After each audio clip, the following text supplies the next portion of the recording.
police is what that stands for. You can figure out the expletive on your own. And then as far as the climate in Minneapolis, Brian O'Hara is the police chief there. He's a police chief that has spent a lot of time in trying to build up the relationship with the community after the death of George Floyd, the killing of George Floyd, obviously the conviction of the officers there that were involved in that. And so that's something that's been top of mind for law enforcement. It was the there. same and place. So the problem that starts to occur here is that there can be an equating of the local police and federal law enforcement officers. And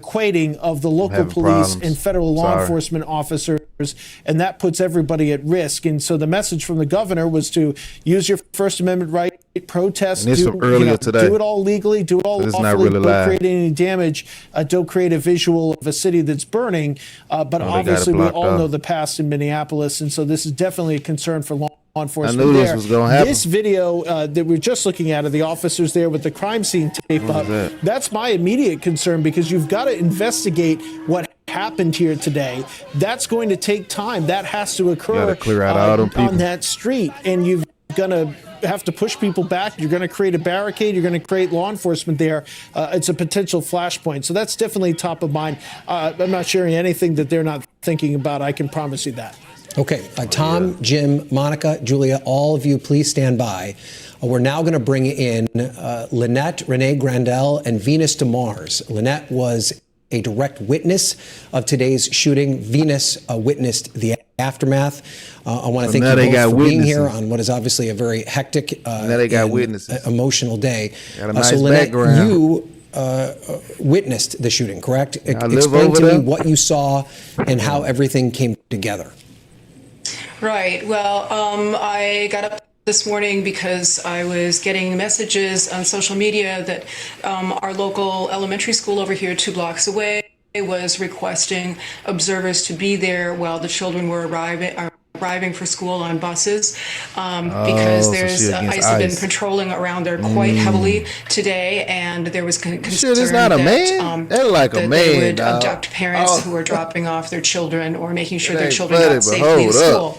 So that ended, and so it was about 9:30, and I walked actually on this intersection where you can see towards that intersection, and I was going to go home, and a guy in a car drove by me and another friend who were walking along there, and he said, "Oh, ICE is right there around the corner in the 3300 block of Portland Avenue."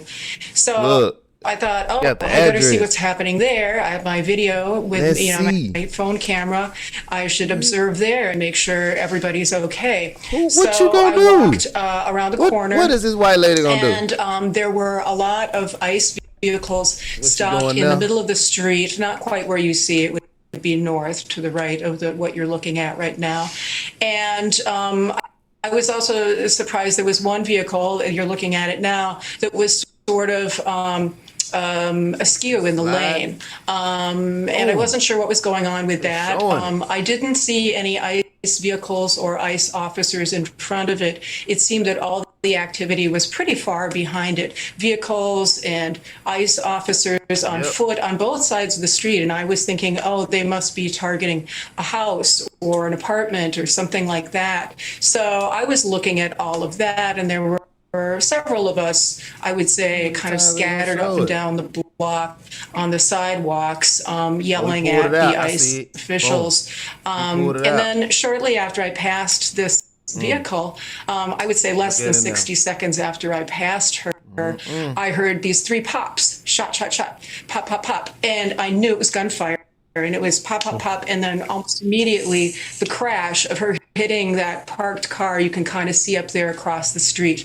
It wasn't clear to me if she had been parked. There's a parking line, and then where the ICE officers are standing, you can sort of see the stripes. That's a big bicycle lane. And so like the driving lanes are way over there. Right now, she's moving into the driving lane right now. No, and there is no way. Wait, Lynette, can I stop you? I want to make a point there. So the area that is covered in snow, that's actually a bike lane. that would not even be an area that a car would drive through, is what you're saying. Right. Well, it's a parking lane, and then you'd have to drive across it to get out of the parked area by the curb. No vehicles. Yeah. Yeah. So okay. So that would indicate, at least to a certain extent, why the car may have been there. Car was over there parked. But as you said, so when you approached, the car was kind of in that spot. We see it at the beginning. It was kind of almost in the driving lane, but still in that bike lane to a certain extent. Could you tell that? Yeah. Could you tell at that point, was there any sort of conflict? Were ICE agents yelling at the driver? I can't pause it. Oh yeah, I can. So I have another clip that I'm gonna show that I couldn't get on here quick enough. I was having issues. I wanted to go live, but I couldn't figure it out. So I'm gonna be giving you updates. I'm just gonna keep uploading. But luckily I was at home and this happened. Well, I seen it on the way home. So that's why I'm here. Was the driver yelling back? Did you see any sense of that? Yeah.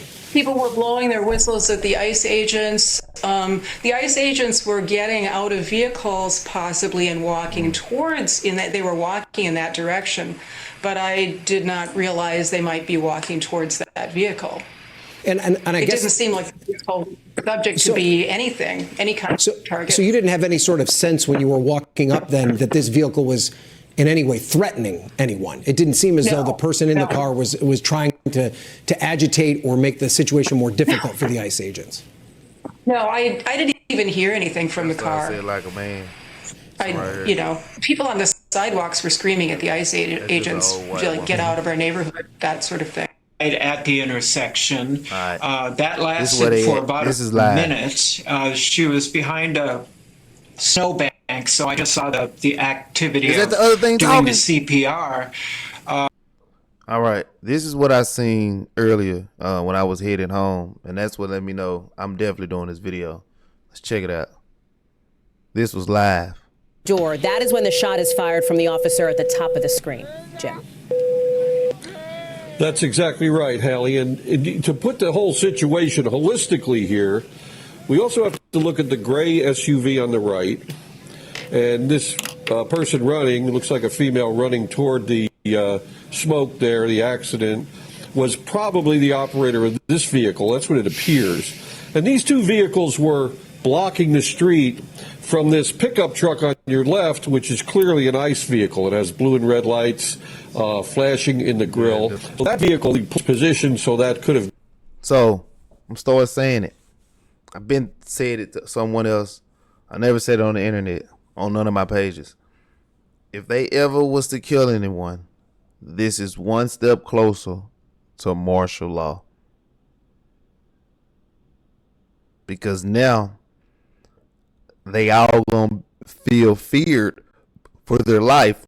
ICE agents in all the cities and states, wherever they need to go, they gonna be thinking somebody might try us now, cause we took out one of theirs, type thing. Cause you finna see there's so many people in the streets now, on that street, and there's more people on the way right now. People who don't even live there finna pop up and go up there right now. Because, for one, social media, they're trying to blow up. Number two, they're trying to make it worse. Them versus them. ICE versus the illegals or whoever. And three, they ain't got nothing to do. They got the demon on them. And when you don't have nothing to do, idle time, I was taught coming up, I'm from Tennessee, Chattanooga, idle time is the devil's time. So you always need to have something to do. All right, back to it. I ain't trying to hold up. Even so, then he would have a justifiable use of deadly force. If it's not a reasonable, if, for example, say the gunshots were through the passenger side window or the side of the truck, where he was not in danger, where he was past the truck, then that would not be a justifiable nobody in front of the truck. He has to be in an imminent threat. Honestly, I don't see nobody in front. Okay, now they're in front of the truck. Okay, they in front of the truck. He doesn't have to be standing in front of the hood ornament. I mean, if he's hit by the headlight, he could be killed. But they didn't even. So it's that's what's going to have to be analyzed. Put the gun back in the holster. You're so right. Look closely at the fact here in each video.